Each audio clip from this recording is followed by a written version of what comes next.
I am 60 years old. My heart still beats strong, never once struck down by a heart attack. Not because I'm lucky, but because I chose to protect my heart every single day. This isn't a story about genetics or miracles. In my family, my father passed away from a heart attack in his early 50s. I used to think it was just fate, until I started seeing the same thing happen to my friends and colleagues. I still remember a crisp autumn morning years ago when I got a call from my best friend's wife. He had just suffered a heart attack while driving home. 1 second, he was the strong, energetic man I had always known.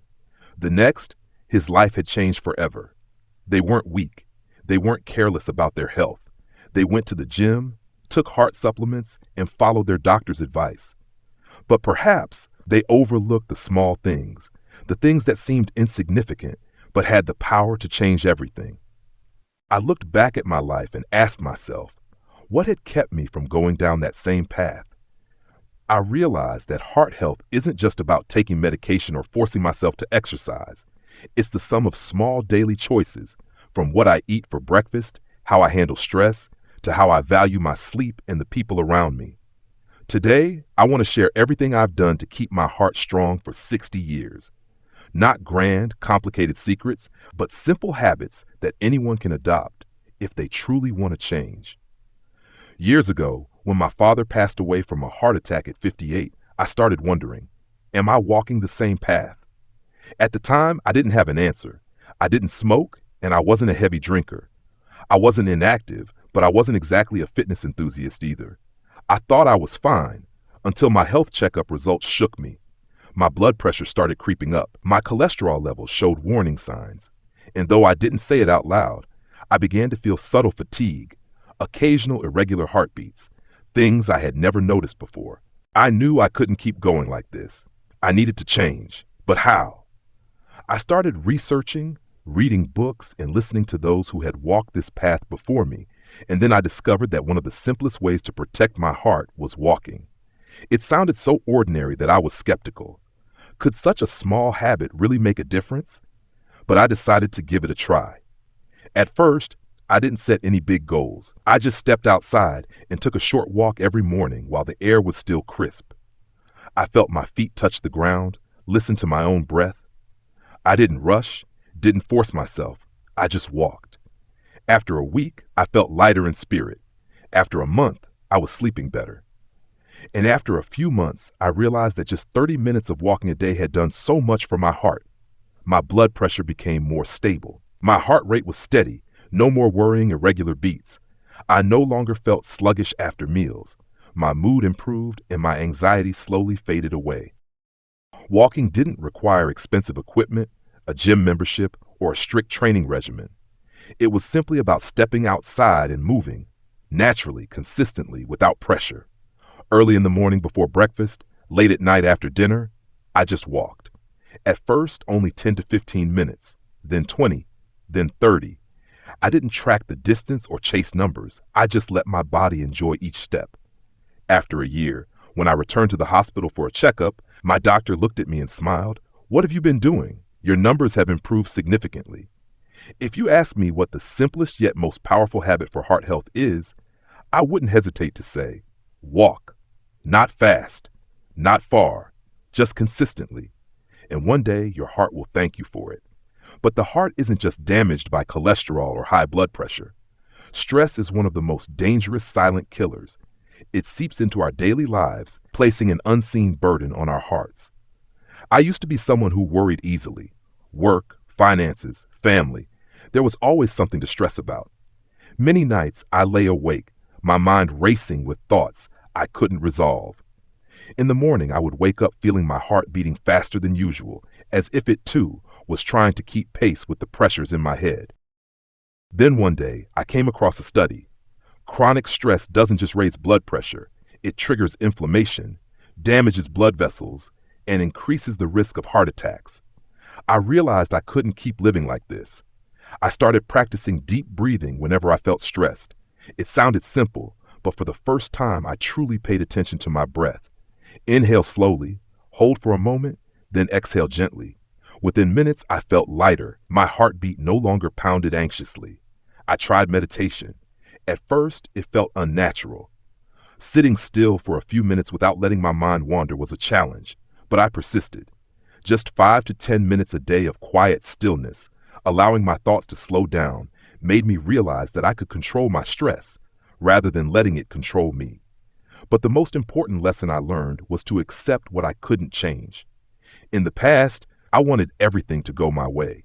I worried about things that hadn't happened yet, about all the ways things could go wrong. But then I realized worrying solved nothing, it only harmed me. I learned to let go of things beyond my control. If I could change something, I took action. If I couldn't, I let it pass. And then I realized when the mind is at peace, the heart beats slower, steadier. The sudden unexplained heart palpitations disappeared. I slept better. I felt lighter, and miraculously, as I changed the way I faced life, my health markers improved as well. You may not be able to control everything in life, but you can control how you respond to it. And sometimes, just doing that is the greatest gift you can give your heart. I never followed a strict diet. I didn't count every calorie or completely cut out the foods I loved. But I understood one thing: food can be medicine, or it can be poison. I've seen many people around me develop heart disease, even though they didn't overeat. But when I looked at their diets, I noticed something. They were eating things that seemed harmless, yet were silently harming them, meal by meal, day by day. I stay away from these. Refined sugar. Not only is it a leading cause of obesity and diabetes, but sugar also damages blood vessels, triggers inflammation, and accelerates atherosclerosis. A study in JAMA Internal Medicine found that people who consume high amounts of sugar have a 38% higher risk of dying from heart disease compared to those who limit their intake. I don't want to be part of that statistic. Industrial vegetable oils. Oils like soybean, canola, and corn oil may seem common, but they contain excessive omega-6 fatty acids, which throw off the balance with omega-3s and promote chronic inflammation. This imbalance is linked to numerous cardiovascular diseases. Instead, I switched to olive oil, avocado oil, and coconut oil, heart-friendly choices that don't cause inflammation. Processed foods. Behind their convenience lies a mix of preservatives, hidden sugars, and excess sodium. These foods cause water retention, raise blood pressure, and contribute to artery plaque buildup. Instead of reaching for packaged goods, I opt for fresh, whole foods and prepare my own meals. I focus on foods that nourish the heart. Vegetables, nuts, and whole grains. Packed with antioxidants, they protect blood vessels from damage caused by free radicals. A study in Circulation found that people who eat more leafy greens have a 16% lower risk of heart disease compared to those who consume less. Nuts and legumes, almonds, walnuts, lentils. These aren't just great plant-based protein sources. They also provide healthy fats that lower bad cholesterol, LDL, and boost good cholesterol, HDL. Research in the American Journal of Clinical Nutrition shows that eating nuts daily can reduce the risk of heart disease by up to 29%. Water, simple yet crucial. Dehydration thickens the blood, increasing the risk of blood clots. I always stay hydrated to support circulation and keep my heart functioning smoothly. I don't deprive myself of delicious food. I still enjoy the things I love, but I'm mindful of what I put into my body and why. If I crave something sweet, I don't deny myself. I just opt for a healthier version, like a whole grain pastry with natural sweeteners. I believe eating isn't about restriction. It's about smart choices, and thanks to these choices, my heart remains strong, even at 60 years old. Did you know that sleeping less than 6 hours a night can significantly increase your risk of heart disease? I used to be someone who barely slept. A busy schedule and life's worries made me think that sleeping less was normal, maybe even a sign of dedication. Late nights, early mornings, and a strong cup of coffee became my daily routine. But then I came across a study in the European Heart Journal which revealed that people who sleep less than 6 hours a night have a 48% higher risk of heart disease compared to those who get enough rest. Lack of sleep increases cortisol, the stress hormone, leading to high blood pressure, irregular heartbeats, and gradual damage to blood vessels. I started asking myself, what can I do to improve my sleep?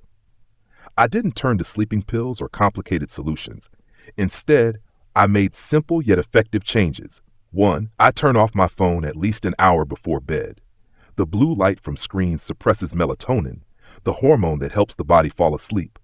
I used to scroll through news or watch videos late into the night, but once I dropped this habit, I noticed I fell asleep faster, slept deeper, and no longer tossed and turned.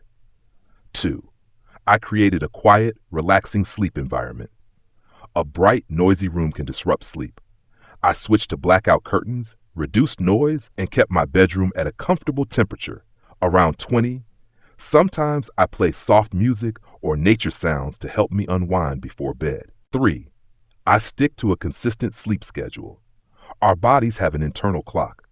When you go to bed and wake up at the same time every day, your body gradually adjusts, making it easier to fall asleep.